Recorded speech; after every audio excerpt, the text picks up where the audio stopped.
वरहमतुल्लाहि वबरकातुहू। उम्मीद है आप सब खैरियत से होंगे और दुआ गो हूँ अल्लाह ताला आप सबको अपने हिफ्ज़ अमान में रखें। आमीन सुम आमीन। अपने घरों में शाद रहें, आबाद रहें। अल्लाह ताला आपके रिस्क में और आपकी कमाई में बरकत दे।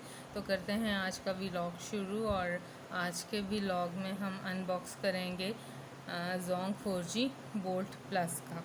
सो ये मैंने आज परचेज़ की है PIA से। ठीक है, इनकी फ्रेंचाइज पे तो मुझे अच्छी सर्विस नहीं मिली और वहाँ स्टॉक भी अवेलेबल नहीं था, तो उन्होंने मुझे मार्केट भेज दिया। और मार्केट में जो इजी लोड की जो शॉप्स होती मोबाइल की, वहाँ से ये मैंने परचेज़ की है जोंग की न्यू डिवाइस। क्योंकि PTCL की जो डिवाइस थी उसने मुझे बहुत थका मारा था। तो देखते हैं जी जोंग की डिवाइस में हमें क्या क्या मिला है। जोंग की एक डिवाइस हमें मिली है। ये डिवाइस है, यहाँ से ये हो जाएगी ऑन। ठीक है, और इसके साथ ये है इसका चार्जर। लेकिन एक हैरानी की बात है, चार्जर तो कह रही हूँ, पिन इन्होंने दे दी है, चार्जर नहीं दिया। इसकी वायर है तो चार्जर नहीं दिया। वही मैं शॉक्ड हो गई कि मैं चार्जर कह रही हूँ, चार्जर नहीं है पूरे बॉक्स में। तो PTCL वाले तो देते हैं चार्जर, और मैंने उनकी जितनी भी डिवाइसेस परचेज़ की हैं उसके साथ मुझे इस तरह का चार्जर मिला है। तो 4 डिवाइसेस हैं मेरे पास और 3 डिवाइसेस के साथ उन्होंने इस तरह का चार्जर दिया। बट आई डोंट नो कि जोंग वालों ने क्यों नहीं दिया। अब मुझे इनकी हेल्पलाइन से कंफर्म करना पड़ेगा कि इन्होंने जो है चार्जर क्यों नहीं दिया। तो ये मतलब जोंग की बहुत छोटी सी डिवाइस है। कंपेयर करें अगर हम इसको 4G के हिसाब से, तो डेलिकेट है, वाइट बेस में है, लाइट वेटेड है और एडवांस कह लें, एडवांस है इसके मुकाबले में। तो इसको हम कर देते हैं ऑफ। ठीक है, इसकी मैंने अभी तक चार्जिंग नहीं की है। तो ये इसकी चार्जिंग की स्लॉट है और ये WPS है। इसका मुझे नहीं पता कि इसका क्या सीन है, तो ये भी मैं कंफर्म करूँगी जब मैं हेल्पलाइन कॉल करूँगी कि मुझे बताया जाए ये इसका क्या सीन है।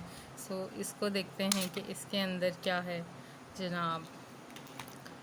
ये इसकी ICCDI ID दी हुई है, जो कि मुझे ईवो की 4G क्लाउड में नहीं दी थी। MSID नंबर भी दिया हुआ है, IMEI नंबर दिया हुआ है, और प्रोडक्ट है ये ब्रॉडबैंड की सिम, और यहाँ पे इसकी वाईफाई की दी हुई है। ठीक है, ये है इसकी रिमूवेबल बैटरी। 4G क्लाउड जो है PTCL की, उसमें रिमूवेबल बैटरी नहीं है। तो इसको करते हैं यहाँ से।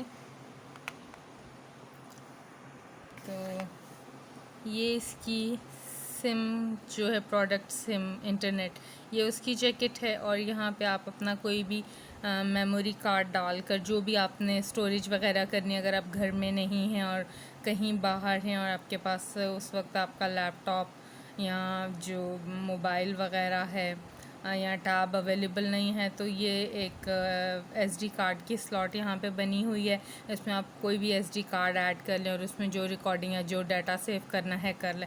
ये इनका एक अच्छा ऑप्शन है। सो ये इसको लगा देते हैं। इसमें एक इन्होंने कॉशन भी दी है कि अगर आपकी डिवाइस ऑन है तो कभी भी आप उसकी बैटरी रिमूव ना करें और ना सिम कार्ड निकालें, इससे दोनों चीज़ें डैमेज हो जाएंगी। अगर ये डैमेज होगी तो आपकी जो डिवाइस है वो बेकार है, वो किसी काम में नहीं होगी। सो इसको हम लोग करते हैं यहाँ से बंद।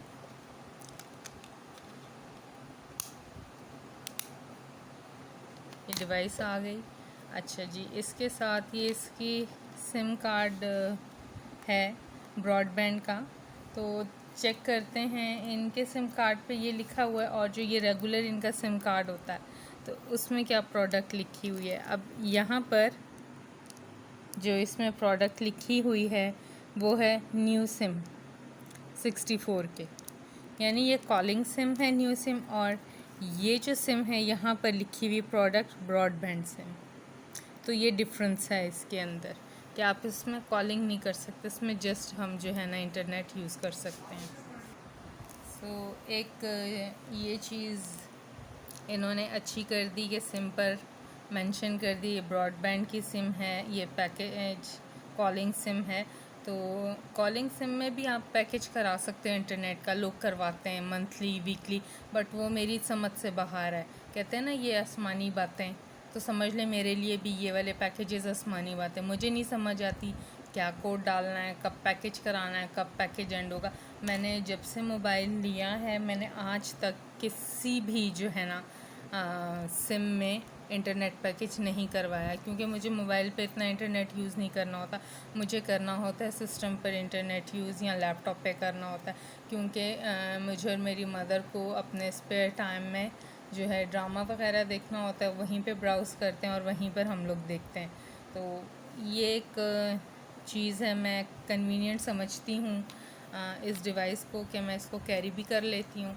इसको मैं मुख्तलिफ़ अपने डिवाइसेस के साथ एट अ टाइम कनेक्ट कर लेती हूँ, कंप्यूटर के साथ भी, लैपटॉप के साथ भी, टैब के साथ भी और मोबाइल के साथ भी।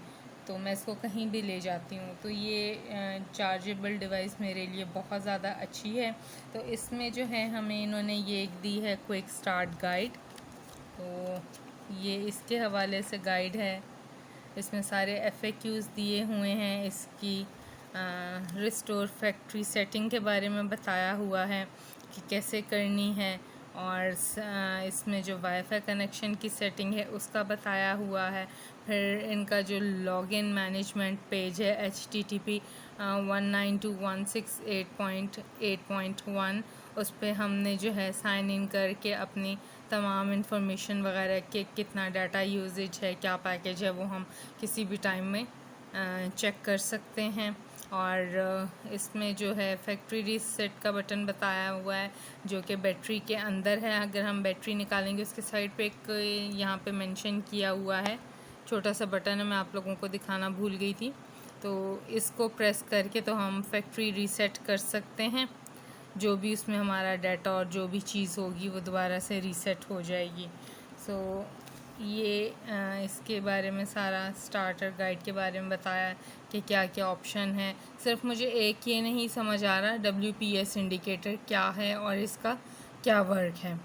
तो और जो ये वाईफाई इंडिकेटर हैं ये भी एज़ यूजुअल जो 4G में होते हैं, कनेक्शन इंडिकेटर भी एज़ यूजुअल है जो 4G में दिखाए गए थे, और सिग्नल इंडिकेटर भी तकरीबन सेम ही हैं। तो ये इनकी यूज़र गाइड है। इसके बाद ये हमें इन्होंने दिया है एक वारंटी कार्ड, और कि जी कोई भी डैमेज हो तो आप अपने एरिया के मतलब अपने सिटी के जो सर्विस सेंटर है वहाँ से आप क्लेम कर सकते हैं। तो लाहौर में जो है इनका सर्विस सेंटर गुलबर्ग 3 में है, और इनका कॉन्टैक्ट नंबर मेंशन किया, ये है हफीज़ सेंटर। तो हफीज़ सेंटर तो यूँ समझ लें हमारा जाना ऐसे होता है जैसे हम खाला जी के घर जाते हैं चने खाने के लिए। तो हफीज़ सेंटर हम इस तरह जाते हैं। मींस कहने का ये कि गैजेट्स वगैरह ख़रीदने का मुझे और सिस्टर को बहुत शौक़ है, तो अक्सर ही हमारा विज़िट रहता है हफीज़ सेंटर में। तो ये इनका वारंटी कार्ड है, और इसके अलावा ये इनकी यूज़र गाइड है। और यूज़र गाइड इन्होंने 2 उसमें दी हैं, ये उर्दू में इन्होंने यूज़र गाइड दी है, ठीक है, ये इनकी उर्दू की यूज़र गाइड आ गई है, और इसमें सारे पैकेजेस वगैरह भी बताए हुए हैं। और यहाँ पर ये इसकी इंग्लिश वाली यूज़र गाइड है। तो आप लोगों को जो कन्वीनियंट हो उसमें आप ये यूज़र गाइड पढ़ सकते हैं कि इसमें क्या क्या है, क्या प्रॉब्लम है, क्या चीज़ें हैं। मुझे तो इसको भी ऐसा पढ़ने की ज़रूरत नहीं, क्योंकि मैंने अभी तक इसमें ऐसा कोई भी जो है प्रॉब्लम फेस नहीं किया। सिर्फ एक ये प्रॉब्लम है कि इन्होंने जो है मुझे चार्जर क्यों नहीं दिया। छोटा सा डब्बा है जिसमें ये आ गई है इसकी डिवाइस, यहाँ पे थी इसकी बैटरी और इसके नीचे थी साइड पे वायर। तो भाई चार्जर क्यों नहीं दिया। ये वो बात आ गई जो कहते नवाज शरीफ कह रहा था ना चीख चीख के मुझे क्यों निकाला। एनी हाउ, तो ये थी अनबॉक्सिंग Zong 4G की, और बिल्कुल इन्होंने सही कहा, अ न्यू ड्रीम। तो देखते हैं इनका जो टैग लाइन है, अ न्यू ड्रीम, तो क्या वाकई में ये न्यू ड्रीम जो है हमें न्यू वर्ल्ड में लेकर जाएगी तेज़ रफ्तारी के साथ, या फिर मुझे पछतावा होगा ये डिवाइस ख़रीदने का। तो इसको भी हम मोबाइल पे लगाकर चेक करते हैं और कंपैरिजन करते हैं Evo 4G के साथ। लो भाई आ जाओ, ये 4G के साथ इसका कंपैरिजन करते हैं कि किसकी स्पीड बेस्ट है, क्योंकि ये जो डिवाइस है पैकेज के साथ मैंने 5500 रुपीज़ में परचेज़ की है, और आने जाने का 500 मुझे लगा, मींस के 6000 में मुझे Zong की डिवाइस पड़ी है। और 4G की जो डिवाइस है ये 2 मंथ्स में इस पर मैं 10,000 से अबव लगा चुकी हूँ। सो वो मैं आपको भी बताऊँगी कि इस पर मैंने 10,000 रुपीज़ कैसे लगाए। दोनों डिवाइस को मैंने ऑन कर लिया है। ये Evo 4G इस मोबाइल पे कनेक्ट है और Zong Bolt को मैंने यहाँ पर कनेक्ट किया है। तो अभी हमें इसका स्पीड टेस्ट चेक करते हैं।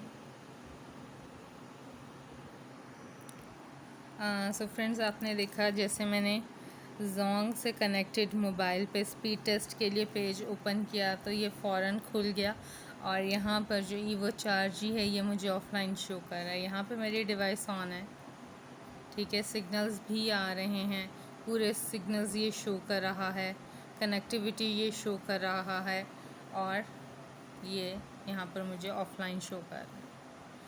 अब मैं इससे मज़ीद मैं क्या आपको चेक करके बताऊँ कि मुझे लिटरली अफसोस है कि मेरी सिस्टर ने मुझे कहा था से no to Evo 4G, but मैंने कहा नहीं यार, मैं इतने जो पैसे इकट्ठे खर्चूँगी, मेरी इनकम नहीं है, मुझसे काम बिल्कुल नहीं हो रहा है, कोविड का सीज़न चल रहा है, बेरोज़गारी बढ़ गई है, ठीक है, महंगाई बढ़ती जा रही है, टैक्सेस पे टैक्सेस हुकूमत लगा रही है, तो जो है मैं पैसे बचाती हूँ, और जो मैंने 6,000 इकट्ठे खर्चने वो मैं 1-2 हज़ार खर्च के तो जो है इसको एंटीना वगैरह ले लेती हूँ, और इस पे मैं चलाऊँगी। तो अब मैं आपको बताती हूँ कि इस डिवाइस पे 2 मंथ्स में मेरे कैसे 10,000 से अबव लगे।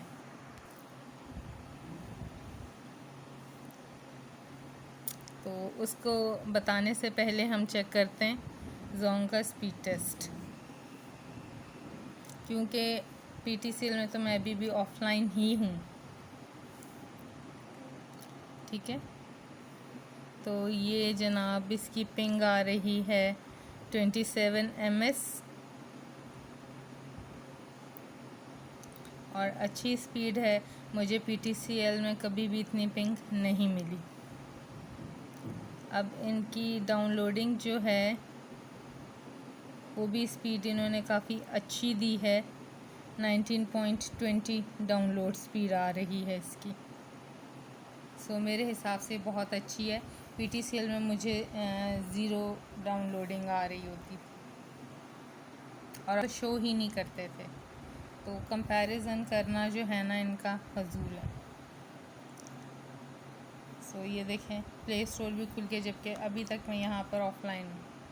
ये कनेक्टेड है, यहाँ से देखें ये भी कनेक्टेड है। तो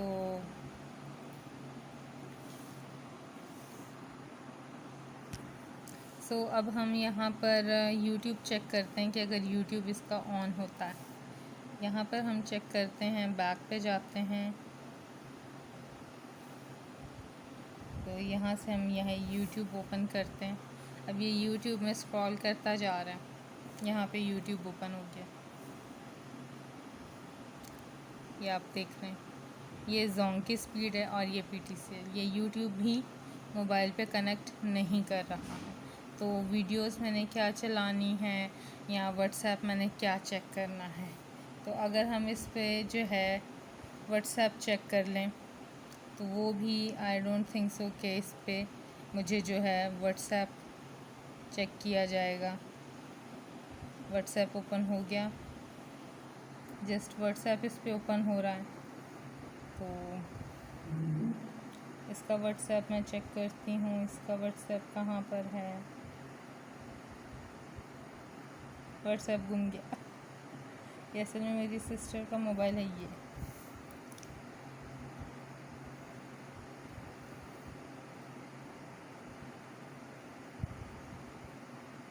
तो ये आपने इसमें कनेक्ट नहीं किया व्हाट्सएप। चलें, इन्होंने कनेक्ट नहीं किया हुआ व्हाट्सएप, इसको हम स्किप करते हैं। सो ये इसका स्पीड टेस्ट है। अब मैं आपको बताती हूँ कि PTCL पे मेरे इतने ज़्यादा पैसे कैसे लगे। मेरी पिछली जो पुरानी सिम थी वो वर्किंग में नहीं थी, तो मैंने कहा कि मैं नई डिवाइस नहीं लेती हूँ, मैं न्यू सिम ओपन करवा लेती हूँ। मे बी सिम का इशू हो जिसकी वजह से जो है स्पीड नहीं आ रही। तो मैंने न्यू सिम ओपन करवाई है। तो उन्होंने कहा कि आप जो हैं अपनी डिवाइस का सॉफ्टवेयर भी एक दफ़ा अपडेट करवा लें। तो क्या पता कि सॉफ्टवेयर का इशू हो, आपकी डिवाइस आप कह रही हैं मैं 2 साल से यूज़ कर रही हूँ, जबकि सिम आपने ऑफ़ करके रखी हुई थी।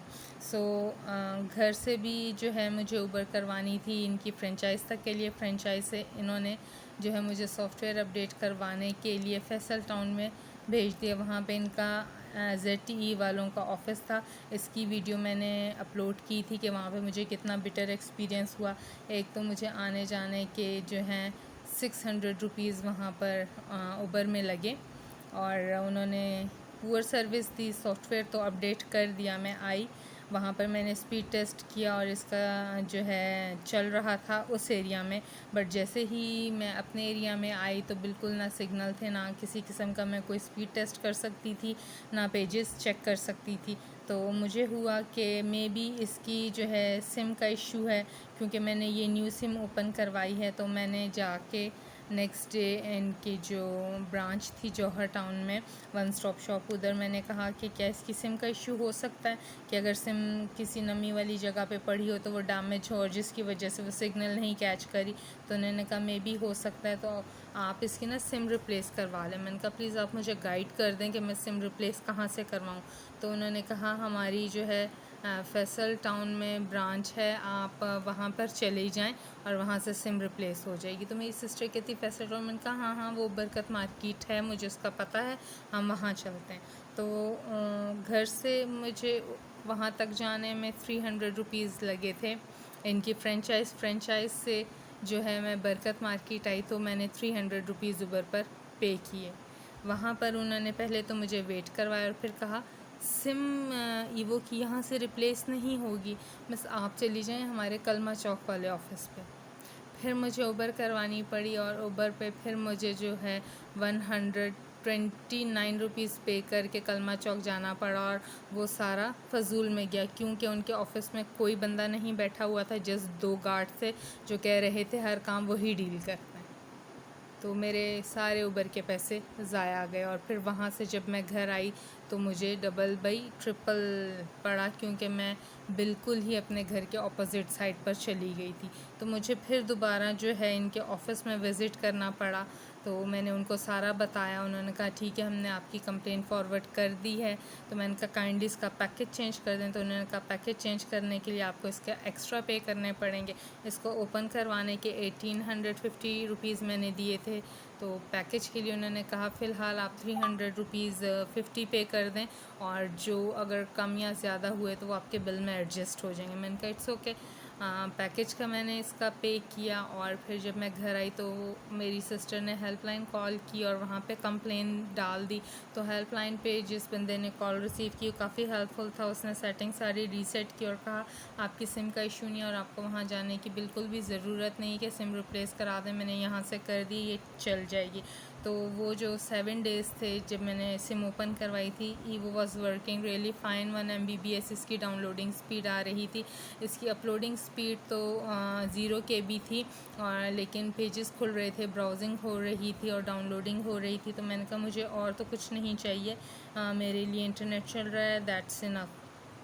बट जैसे ही न्यू मंथ स्टार्ट हुआ तो ईवो की स्पीड डाउन हो गई ईद की वजह से। मैंने कहा मे बी, फिर उसके बाद छुट्टियां आ गई तो मैंने कहा शायद इस वजह से, बट ये कंटिन्यूसली जो है मसला करती रही। फिर मुझे डी बिल वालों से मैसेजेस आने लगे, जी आपका बिल है 2600 रुपीज़। आई वॉज शॉक्ड, और मैंने फिर हेल्पलाइन कॉल की, और वो हेल्पलाइन कॉल करने में 40-60 रुपीज़ तो आपके कहीं नहीं जाते हैं। तो वहाँ पर जब बताया उन्होंने कहा नहीं आपके जो कुछ ड्यूज़ रहते थे वो इसमें एडजस्ट हुए हैं, ये एक्स्ट्रा बिल नहीं आया, आपको जो है 2000 का पैकेज ही इसका देना पड़ेगा। तो मैंने कहा अच्छा लेकिन इसका ये इशू आ रहा है। तो उन्होंने कहा हम आपकी कंप्लेन फॉरवर्ड कर देते हैं। उन्होंने कंप्लेन फॉरवर्ड की, 1 वीक तक कुछ नहीं हुआ। फिर मुझे जो है इसकी फ्रेंचाइज़ पे विज़िट करना पड़ा, वन स्टॉप शॉप, तो वहाँ पर भी आने जाने के पैसे लगे। फिर उसके बाद मैंने फिर कंप्लेंट्स की, फिर मैंने तंग आके पीटीए में कंप्लेन की और वहाँ से जो फाइनली मुझे कॉल आई, उन्होंने कहा कि आप जो हो जिस एरिया में रह रहे हो वहाँ पे आई थिंक सिग्नल्स का इशू ऐसा होना तो नहीं चाहिए, आप एक्सटर्नल एंटेना परचेज़ करो। मैंने कहा वो कहाँ से मिलेगा? कहते किसी इलेक्ट्रॉनिक की शॉप से। अब चूँकि हमारे टाउन में तो नहीं थी, मैंने कहा आप रेकमेंड करें स्पेसिफ़िक शॉप, क्योंकि मुझे ख़ुद ही जाना होगा, मेरे घर में कोई मर्द नहीं है जो ये काम मुझे करके दें। तो उन्होंने कहा फिर आप ऐसा करें हॉल रोड चली जाएं। अब हॉल रोड जाने में हमारे घर से पूरा 1.25 घंटा लगता है और मुझे 550 रुपये जाने के लगे थे उबर में। और वहाँ पर गए और उसकी भी मैंने एक वीडियो बनाकर जो है ना अपने चैनल पे अपलोड की है कि हॉल रोड पे हमने एक्सटर्नल एंटीना कैसे परचेज़ किया। एंटीना तो आया था 1200 रुपीज़ का आई थिंक, और आने जाने के भी तकरीबन मेरे इतने ही लग गए। थकावट अलग हुई, ख्वारी अलग हुई। वो एंटीना लेकर आए हैं, उसको मैंने इंस्टॉल किया है। सिग्नल जो थे यहाँ पे जो सिग्नल हैं इसमें एक सिग्नल इंक्रीज़ हुआ है, 2 दिन इसने वर्क किया है और तीसरे दिन इसने वर्क करना बिल्कुल छोड़ दिया। तो वो भी मेरे पैसे इसमें फ़जूल में गए। फिर उसके बाद मैंने जाकर जो है इनका बिल पे किया है और उसके बाद से अब तक मैं कंप्लेंट्स कर रही हूँ। कंप्लेंट्स करते हुए जो है मेरे मोबाइल का बैलेंस जा रहा है, बट मेरी जो है कंप्लेन रिज़ॉल्व नहीं हुई। वो एंड कर देते हैं कंप्लेन कह के जी बैकएंड से ठीक है, हमारी तरफ से आपका इशू रिज़ॉल्व कर दिया गया है। और तंग आकर जो है मैं जोंग पे आज शिफ्ट हुई हूँ और फाइनली जो मुझे इनकी कॉल आई थी तो वो बंदा भी जो है ना रोने वाला हो गया था। कहता it's your decision, it's up to you, कि ये कस्टमर की चॉइस है कि वो कौन सा जो है नेटवर्क यूज़ करे। हम किसी पे ज़ोर नहीं देते, हमारे पीटीसीएल पे बहुत ज़्यादा बर्डन है, बहुत ज़्यादा ट्रैफिक है। तो भाई अगर आपके पीटीसीएल पे इतनी ज़्यादा ट्रैफिक है तो इसकी सर्विस को बेहतर बनाओ, मत आप जो हो न्यू सिम्स और न्यू डिवाइसेस लॉन्च करते जाओ और उसको सेल करते जाओ जब आप इतना ज़्यादा जो है ट्रैफिक को हैंडल नहीं कर सकते हो। सो ये इस तरह जो है 2 महीने में, मतलब लास्ट मंथ के 10 डेज़ और ये महीने को मिला के 10,000 से ऊपर मैंने इस पर ख़र्चा कर दिया। और इसका बताने का मकसद ये है कि अगर आपको भी इस तरह की कोई प्रॉब्लम आ रही है, स्पीड का इशू हो रहा है, सिग्नल नहीं आ रहे हैं, ब्राउजिंग नहीं हो रही, अपलोडिंग नहीं हो रही, या डाउनलोडिंग नहीं हो रही है, या जो है इंटरनेट सर्फिंग नहीं हो रही है, तो आप शिफ्ट कर जाओ, जंप कर दो पीटीसीएल से किसी और नेटवर्क पे। जैज़ है, टेलीनॉर है, जोंग का मैंने रिव्यूज़ देखे हैं, जोंग टॉप पर जा रहा है, उसके बाद जैज़ आता है और फिर इंटरनेट, और इसके अलावा दूसरे ब्रॉडबैंड्स भी बहुत ज़्यादा हैं। और उस पर शिफ्ट कर जाओ, मत पैसे लगाओ। कि वो कहते हैं ना कि मैंने इकट्ठे जो है बल्क में या इकट्ठी एक मोटी रकम नहीं देनी, मैंने छोटी छोटी रकम देनी, थोड़े थोड़े करके मैंने जो है पैसे देने हैं और मैंने इसी को रिपेयर करना है, इसी को ठीक करवाना है। तो मेरा एक्सपीरियंस बहुत बुरा हुआ है इसको रिपेयर करवाने में, ठीक करवाने में। ख्वारी अलग हुई, मुझे टेंशन अलग हुई, मेरे काम का हर्ज अलग हुआ, टाइम वेस्ट हुआ है बहुत ज़्यादा, मैं डिस्ट्रैक्ट हुई हूँ। तो आप लोग बिल्कुल इस तरह मत करें। अगर आपको इस तरह का कोई भी प्रॉब्लम फेस हो रहा है, आप अपना नेटवर्क चेंज कर लो, सबसे बेस्ट सोल्यूशन है। सो आज के व्लॉग के लिए आपके साथ बस इतना ही मुझे शेयर करना था। आपके कोई सजेशंस वगैरह हों तो इनबॉक्स में हमारे साथ ज़रूर शेयर करें, अपने एक्सपीरियंस बताएं और हमारी हौसला अफजाई करें ताकि हमें पता चले कि मेरी वीडियो कंटेंट कैसा होना चाहिए और मैं नेक्स्ट किस टॉपिक पे आपसे बात करूं और मेरी वीडियोस में क्या फ्लॉज वगैरह हैं। तो मुझे गाइड करें, मुझे आपके कमेंट्स का इंतज़ार रहेगा। अपना बहुत सारा ख्याल रखिएगा, तब तक के लिए अल्लाह हाफ़िज़।